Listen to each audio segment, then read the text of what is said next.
Domaine Jean Foyard, Morgon, 2017. Le vin est donc toujours limpide, pas de particules là-dedans, avec une intensité globalement moyenne. Donc encore une fois, je compare l'intensité de ce vin par rapport au vin rouge du monde entier. Et là, on se rend compte qu'il est moyenne. Et là, du coup, la couleur ici est violacée. Donc on a 4 possibilités pour les rouges. On a violacé, rubis, grenat et tuilé. Alors la façon la plus simple pour voir la couleur d'un vin rouge, c'est de pencher votre verre avec un arrière-plan blanc, avec une bonne lumière au-dessus de votre tête.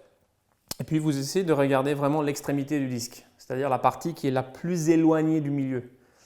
Et il faut le regarder d'en haut, comme je le fais ici. Et là, vous allez voir qu'il est violacé. Violacé, c'est donc une couleur un peu pourpre. Parfois, il a même des petits reflets bleus. C'est signe de jeunesse pour un vin rouge. La plupart des rouges, en réalité, sont violacés. Rubis, ensuite, ça sera une couleur beaucoup plus rouge brique, rouge sang, rouge bordeaux. Ça arrive en général au bout de quelques années de vieillissement.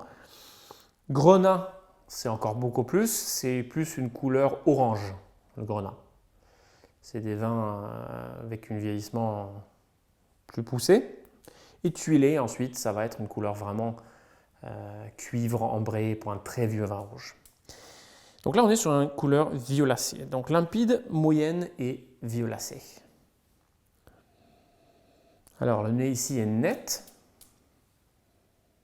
pas de défaut. Et avec l'aération, ce qu'on est, je me rends compte qu'il y a donc une intensité moyenne par rapport au vin rouge du monde entier. Alors j'ai des arômes de fruits ici, mais j'ai aussi un léger côté terreux. Ça me fait penser à de la terre humide un peu. Donc pour les fruits, j'ai des arômes de framboise, de fraises, de cerises. Plus cerise rouge, oui. Donc fraise, framboise, cerise rouge. Et puis ce côté terre, qui est donc souvent lié à une petite vieillissement. Le vin est donc en cours d'évolution, puisqu'il y a des petits arômes de vieillissement. On va goûter.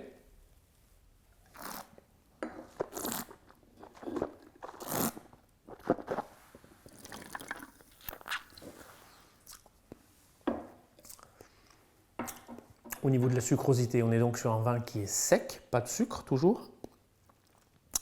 Et la salivation sous la langue, l'acidité est forte, donc une acidité élevée. Pour les tanins du coup, les tanins, c'est la sensation d'assèchement, d'astringence. On le ressent souvent sur les gencives.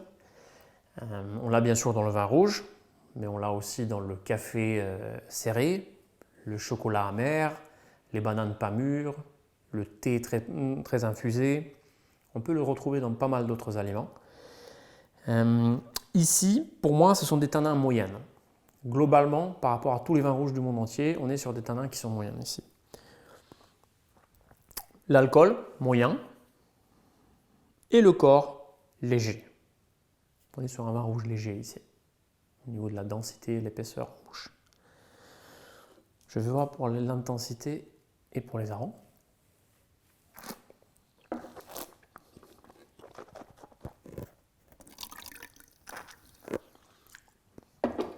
Alors l'intensité des saveurs est moyenne.